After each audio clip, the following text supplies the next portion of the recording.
Less than a day after Operation Midnight Hammer, here in Missouri, Governor Mike Kehoe is taking to social media to warn Missourians about potential threats, whether on the ground or on the web.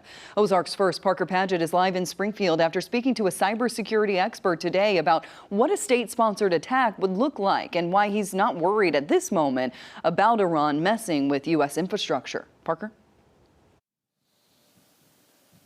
Yeah, when it comes to cyber attacks from foreign countries, Dr. Shannon McMurtry tells me it won't come in the form of a traditional cyber attack like a data breach or a release of private information, but rather a disruption of things that we use daily, such as the electrical grid, the internet, or our water supply. But he tells me from his experience in the field, it's unlikely a cyber attack could happen soon, but says that there are more than enough experts in the Ozarks ready in case anybody tries anything.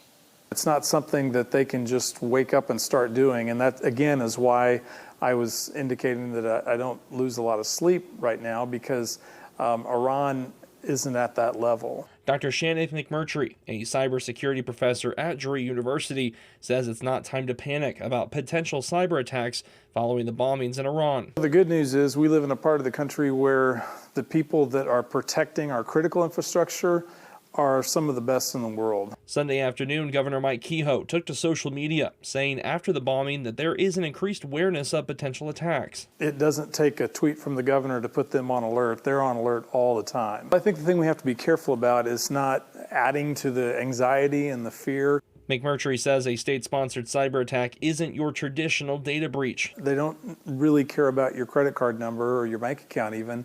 It's more critical infrastructure, the power, the lights, the water. The folks at city utilities, the rural co-ops, protecting our water supply, they're top-notch, they're doing their job, and I feel very confident in their abilities. McMurtry says his concern is potential attempts at sowing misinformation throughout the web and scammers to take advantage of that. Anything that creates anxiety and fear is certainly what our enemy wants for us right now. Go to the official sources.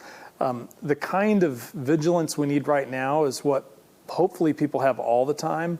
That is, don't click on random links, don't fall for text messages.